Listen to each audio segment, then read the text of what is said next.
La République de Platon, livre 1er, suite. Donc, non seulement il est juste, selon toi, de faire ce qui est à l'avantage du plus fort, mais encore le contraire, ce qui est à son désavantage. Que dis-tu là? S'écria-t-il. Ce que tu dis toi-même, il me semble. Mais, examinons-le mieux. N'avons-nous pas reconnu que parfois les gouvernants se trompaient sur leur plus grand bien en prescrivant certaines choses aux gouvernés, et que d'autre part il était juste que les gouvernés fissent ce que leur prescrivaient les gouvernants? Ne l'avons-nous pas reconnu? Je le crois, avoua-t-il. Crois donc aussi, repris-je, que tu as reconnu juste de faire ce qui est désavantageux aux gouvernants et aux plus forts, lorsque les gouvernants donnent involontairement des ordres qui leur sont préjudiciables. Car tu prétends qu'il est juste que les gouvernés fassent ce qu'ordonnent les gouvernants. Alors, très sage Thrasymachie, ne s'ensuit-il pas nécessairement qu'il est juste de faire le contraire de ce que tu dis? On ordonne en effet aux plus faibles de faire ce qui est désavantageux aux plus forts. Oui, par Zeus, Socrate, c'est très clair, dit Polémarque. Si du moins tu témoignes pour lui, intervint Clitophon. Et qu'a-t-on besoin de témoins, reprit-il. Thrasymachie en effet reconnaît lui-même que parfois les gouvernants donnent des ordres qui leur sont préjudiciables, et qu'il est juste que les gouvernés les exécutent. En fait, Polémarque, exécuter les ordres donnés par les gouvernants est ce que Thrasymachie a posé comme juste. En fait, Clitophon, il a posé comme juste l'avantageux au plus fort. Ayant posé ces deux principes, il a d'autre part reconnu que parfois les plus forts donnaient aux plus faibles et aux gouvernés des ordres qui leur étaient préjudiciables à eux-mêmes. De ces aveux, il résulte que le juste n'est pas plus l'avantage du plus fort que son désavantage. Mais, reprit Clitophon, il a défini avantageux au plus fort ce que le plus fort croit être à son avantage. Cela, il faut que le plus faible le fasse, et c'est cela que Thrasymachie a posé comme juste. Il ne sait pas, s'écria Polémarque, exprimer de la sorte. Il n'importe, Polémarque, dis-je.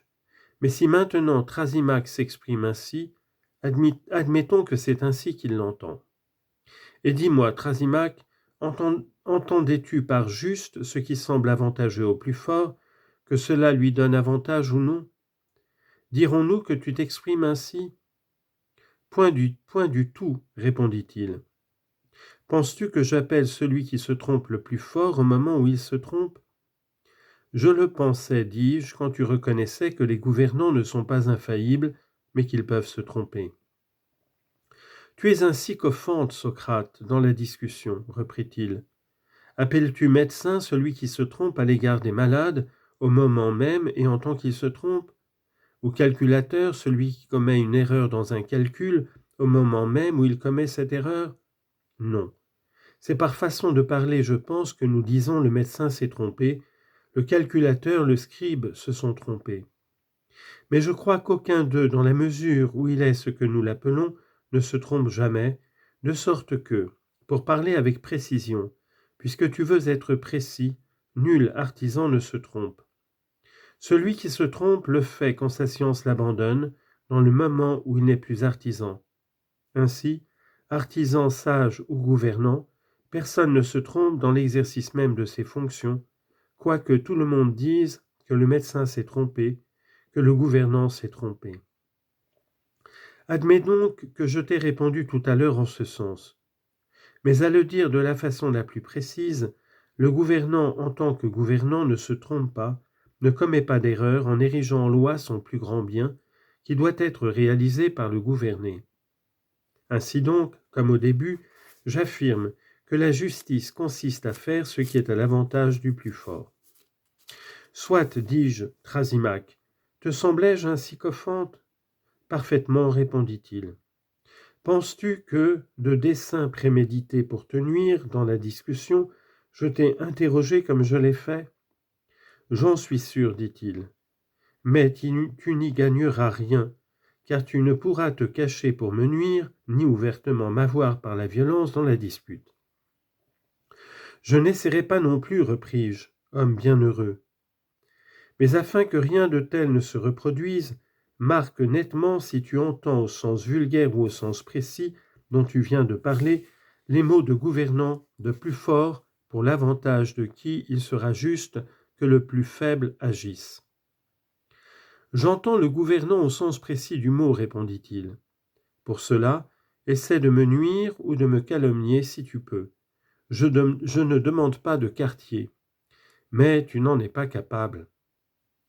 Imagines-tu que je sois fou au point d'essayer de tondre un lion ou de calomnier Thrasymach?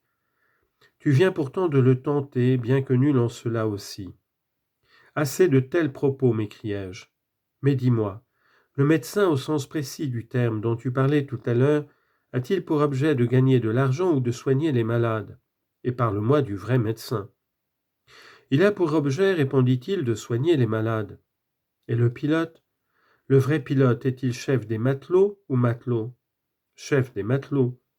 Je ne pense pas qu'on doive tenir compte du fait qu'il navigue sur une nef pour l'appeler matelot, car ce n'est point parce qu'il navigue qu'on l'appelle pilote, mais à cause de son art et du commandement qu'il exerce sur les matelots. C'est vrai, avoua-t-il. Donc, pour le malade et le matelot, il existe quelque chose d'avantageux? Sans doute. Et l'art, poursuivis-je, n'a-t-il pas pour but de chercher et de procurer à chacun ce qui lui est avantageux? C'est cela, dit-il. Mais pour chaque art, est-il un autre avantage que d'être aussi parfait que possible? Quel est le sens de ta question? Celui-ci, dis-je. Si tu me demandais s'il suffit au corps d'être au corps ou s'il a besoin d'autre chose, je te répondrais. Certainement, il a besoin d'autre chose. C'est pourquoi l'art médical a été inventé, parce que le corps est défectueux et qu'il ne lui suffit pas d'être ce qu'il est. Aussi, pour lui procurer l'avantageux, l'art s'est organisé. Te semblais-je, dis-je en ces paroles, avoir raison ou non? Tu as raison, répondit-il. Mais quoi? La médecine même est-elle défectueuse? En général, un art réclame-t-il une certaine vertu, comme les yeux, la vue ou les oreilles l'ouïe, à cause de quoi ces organes ont besoin d'un art qui examine et leur procure l'avantageux pour voir et pour entendre? Et dans cet art même, y a-t-il quelque défaut? Chaque art réclame-t-il un autre art qui examine ce qui lui est avantageux, celui-ci à son tour un autre semblable et ainsi à l'infini? Ou bien examine-t-il lui-même ce qui lui est avantageux? Ou bien n'a-t-il besoin ni de lui-même ni d'un autre pour remédier à son imperfection? Car aucun art n'a trace de défaut ni d'imperfection et ne doit chercher d'autre avantage que celui du sujet auquel il s'applique. Lui-même, lorsque véritable, étant exempt de mal et pur, aussi longtemps qu'il reste rigoureusement et entièrement conforme à sa nature. Examine en prenant les mots dans ce sens précis dont tu parlais. Est-ce ainsi ou autrement? Ce me semble ainsi, dit-il. Donc, repris-je, la médecine n'a pas en vue son propre avantage, mais celui du corps. Oui, reconnut-il. Ni l'art hippique son propre avantage, mais celui des chevaux, ni en général tout art son propre avantage, car il n'a besoin de rien, mais celui du sujet auquel il s'applique. Ce me semble ainsi, dit-il. Mais, Thrasymach, les arts gouvernent et dominent le sujet sur lequel ils s'exercent. Il eut bien de la peine à m'accorder ce point. Donc, aucune science n'a en vue ni ne prescrit l'avantage du plus fort, mais celui du plus faible, du sujet gouverné par elle. Il m'accorda aussi ce point à la fin, mais après avoir tenté de le contester. Quand il eut cédé, ainsi dis-je, le médecin, dans la mesure où il est médecin, n'a en vue ni n'ordonne son propre avantage, mais celui du malade. Nous avons en effet reconnu que le médecin au sens précis du mot gouverne les corps et n'est point homme d'affaires. Ne l'avons-nous pas reconnu? Il en convint. Et le pilote au sens précis gouverne les matelots, mais n'est pas matelot? Nous l'avons reconnu. Par conséquent, un tel pilote, un tel chef, n'aura point en vue et ne prescrira point son propre avantage, mais celui du matelot, du sujet qu'il gouverne. Il en convint avec peine. Ainsi donc, Thrasymach, poursuivis-je, aucun chef, quelle que soit la nature de son autorité, dans la mesure où il est chef, ne se propose et n'ordonne son propre avantage, mais celui du sujet qu'il gouverne et pour qui il exerce son art. C'est en vue de ce qui est avantageux et convenable à ce sujet qu'il dit tout ce qu'il dit et fait tout ce qu'il fait.